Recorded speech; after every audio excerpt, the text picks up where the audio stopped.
Some women think they have wealthy men all figured out, predictable, boring, just another guy with a black card.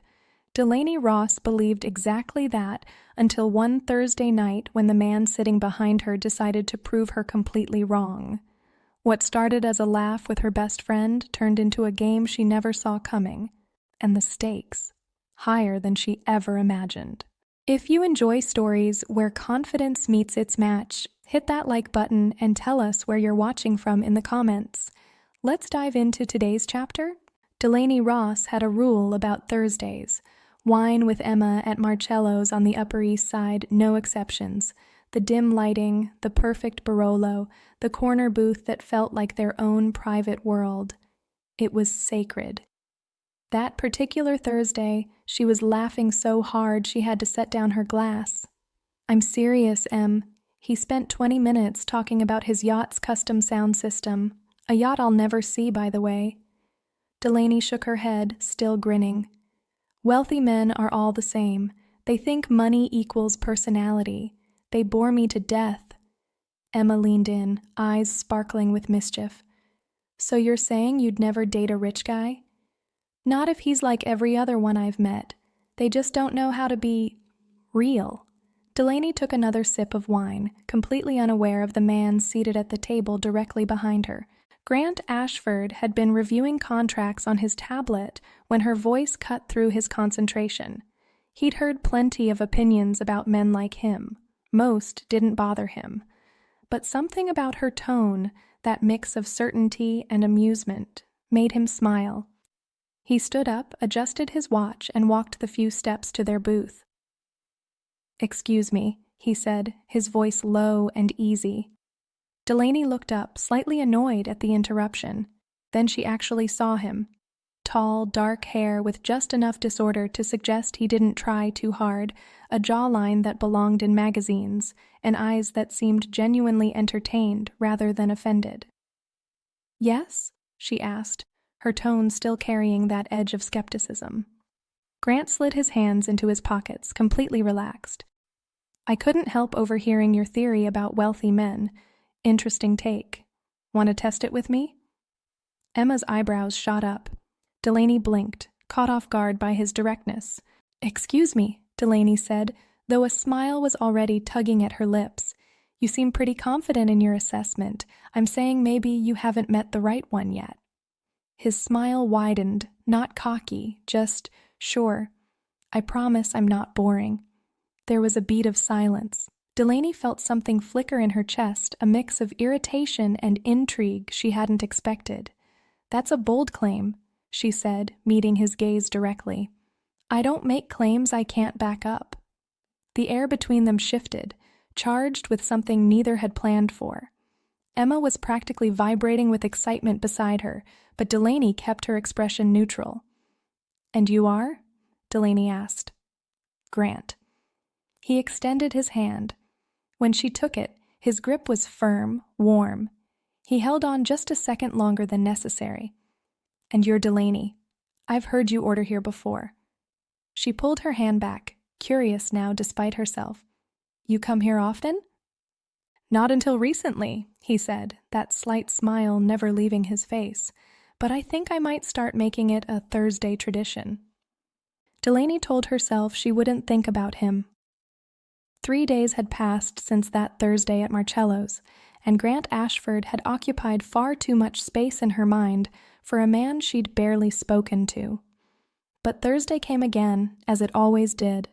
She arrived at Marcello's at 7:30, expecting the usual routine. Emma was running late, texting apologies about traffic. Delaney slid into their corner booth alone, ordered her Barolo, and tried to focus on the gallery exhibition she was planning for next month. Then she felt him before she saw him. Grant appeared beside her table, that same easy confidence radiating from him. He wore a navy sweater that made his eyes impossibly blue, sleeves pushed up to reveal strong forearms. Her pulse kicked up without permission. He gestured to the empty seat across from her and asked if Emma was joining her tonight. Delaney narrowed her eyes slightly, curious how he remembered her friend's name. She told him Emma was running late, her tone neutral even as something warm spread through her chest.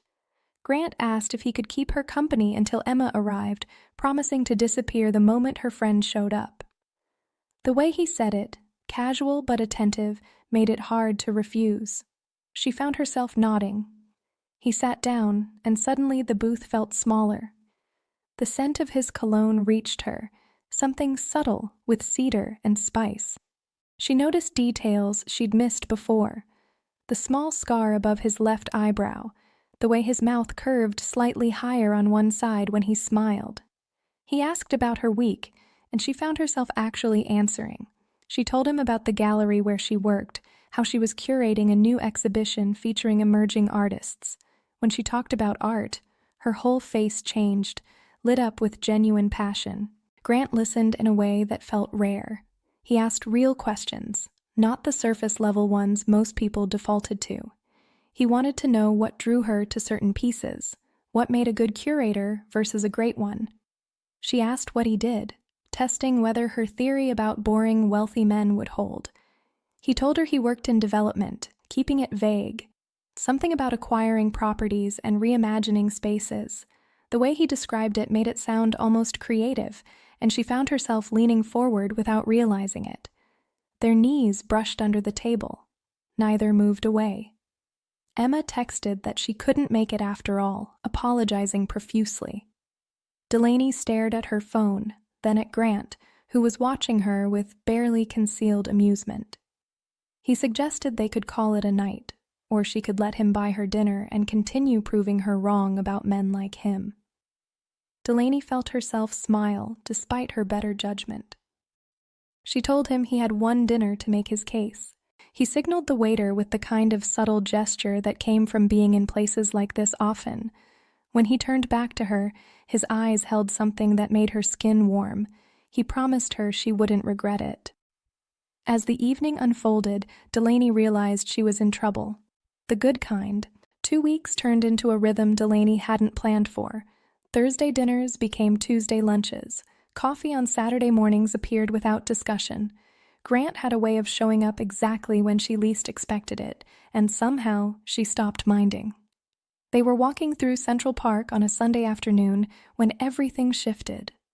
The October air carried that perfect autumn chill, leaves crunching beneath their feet. Grant had his hands in his coat pockets, and Delaney hugged her sweater tighter as a breeze cut through the trees.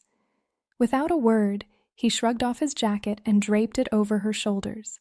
She started to protest, but the warmth of it, still holding his body heat, made her fall quiet. It smelled like him, and something about that simple gesture made her chest tighten. He asked if she was always this stubborn about accepting help. She laughed and told him it was a character flaw she'd perfected over the years, then added that she didn't need rescuing. Grant stopped walking, turned to face her. He said he wasn't trying to rescue her. He just liked making sure she was warm. The way he looked at her in that moment, like she was the only person in the entire park, made her forget how to breathe properly. They kept walking, but now his arm brushed against hers with every step. The touches felt intentional, electric. When they reached the bow bridge, he stopped and leaned against the railing, looking out over the water. Delaney joined him, their shoulders touching now. She asked what he was thinking about. He turned his head toward her, close enough that she could see the exact shade of blue in his eyes. He told her he was thinking that he'd been wrong about something. She asked what. Grant said he'd thought proving her wrong about boring men would be easy, but somewhere along the way, it stopped being about proving anything. Now he just wanted to keep seeing that smile. Delaney's heart hammered against her ribs. She told him that was dangerously close to being sweet.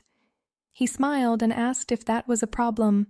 She said it complicated things. Grant reached up, brushed a strand of hair away from her face. His fingers lingered against her cheek, warm despite the cold air. He asked what kind of complications. Delaney couldn't think clearly with him this close. She admitted she'd made a career out of not falling for men like him. He leaned in slightly, his breath warm against her skin. He whispered that maybe she should consider changing careers. Then he kissed her. It wasn't rushed or uncertain. His hand slid to the back of her neck, fingers threading through her hair as he pulled her closer. Delaney's hands found his chest, feeling his heartbeat racing beneath her palms. The kiss deepened, and she forgot about every reason this was supposed to be a bad idea. When they finally pulled apart, both slightly breathless, Grant rested his forehead against hers. He said her name softly, like a question and an answer all at once. The call came on a Wednesday afternoon while Delaney was setting up for the gallery exhibition opening. Her phone buzzed, and she saw her brother's name flash across the screen. She almost didn't answer. Marcus only called when he needed something. She picked up anyway. His voice came through tight and desperate. He'd gotten himself into trouble again, gambling debts this time. He needed $12,000 by Friday or things would get ugly. Delaney felt her stomach drop. This was the third time in 2 years. She told him she didn't have that kind of money lying around. Her voice cracked, despite her efforts to stay calm. Marcus said he knew, but maybe that guy she'd been seeing could help. Word traveled fast in families, apparently. Delaney ended the call, her hands shaking. She sat down on the gallery floor, surrounded by half-hung paintings, and tried to breathe through the panic. She'd worked so hard to separate herself from the chaos of her family, to build something stable and her own. Now it was all crashing back. Grant found her there 20 minutes later. She hadn't even realized she'd texted him. He crossed the gallery floor and sat down beside her without asking what was wrong. Just sat there, his presence solid and steady. After a moment, he asked if she wanted to talk about it. Delaney told him everything. About Marcus, about her family's pattern of bad decisions and financial disasters, about how she'd been bailing them out since she was 23, about the shame of it all, the exhaustion of never being free from their problems. Grant listened without interrupting. When she finished, he said he could help with the money. Delaney's head snapped up. She told him absolutely not, her voice sharper than intended. She said she didn't need him to fix this, didn't want his money solving her problems. Grant said he understood, but asked why she had to carry it alone. She stood up, putting distance between them. She told him this was exactly what she was afraid of, that he'd see her life as something that needed fixing, that he'd try to save her with his wallet like her problems were just another transaction. Grant stood too, his jaw tight. He said that wasn't fair, and she knew it. Delaney felt tears burn behind her eyes. She asked how she was supposed to know what was real between them if money kept getting tangled up in everything. He crossed the space between them in 2 strides. His hands framed her face, forcing her to look at him. He told her the money didn't matter to him, but she did. He said he wasn't trying to buy her or fix her or change anything about who she was. Delaney's breath caught. She asked what he was trying to do then. Grant's thumb traced her cheekbone. He said he was trying to love her and she was making it really complicated. The words hung between them, raw and honest. Delaney realized she'd been waiting to hear them and terrified of them at the same time. Delaney didn't sleep that night. She sat in her apartment, staring at her phone, wrestling with pride and fear and something that felt dangerously close to hope. By morning, she'd made her decision. She called Marcus and told him she'd help him one last time, but with conditions. He needed to get professional help for the gambling, and this was the end of her bailing him out. He agreed, his relief palpable even through the phone. Then she called her bank and arranged a payment plan that would hurt but wouldn't destroy her. She didn't tell Grant. 3 days later, the gallery opening was a success. Delaney stood among the crowd, watching people admire the pieces she'd chosen, feeling proud of something she'd built entirely on her own. Grant arrived late, slipping through the crowd until he found her. He looked at her like he'd been holding his breath since their fight. She pulled him aside, away from the guests, into the quiet back office. What did you think of Delaney and Grant's story? Rate it from 1 to 10 in the comments below. Thank you so much for being part of this journey with us. Your support means everything. A new chapter is coming soon. Don't miss it. Bye-bye. She told him she'd handled the Marcus situation herself, that she needed him to understand she could take care of her own problems. Grant said he knew she could. He'd always known. Delaney felt something crack open in her chest. She admitted she'd been scared that accepting help meant losing herself, that loving someone with money meant she'd become just another person he could fix. Grant stepped closer, his hand finding hers. He told her he didn't want to fix her. He said he'd fallen for her exactly as she was, stubborn, independent, occasionally infuriating. He loved that she fought for what mattered, that she didn't need him, but chose him anyway. Delaney felt tears slip down her cheeks. She told him she'd been wrong too, that she'd let old fears keep her from seeing what was real. She said she loved him, and it terrified her, but she was done running from it. Grant pulled her into his arms, and she let herself sink into him. He kissed her then, slow and deep, like he had all the time in the world. When they pulled apart, he was smiling. He told her he had a confession. He said he'd never actually been bored a single day since meeting her. Delaney laughed through her tears and said good, because she planned on keeping it that way. 6 months later, they were still proving each other wrong in the best possible ways. Marcus was 3 months into therapy and actually showing up. Emma took full credit for everything, claiming she'd orchestrated the whole thing by being late that Thursday. And Delaney? She'd learned that sometimes the best things happen when you let yourself be surprised.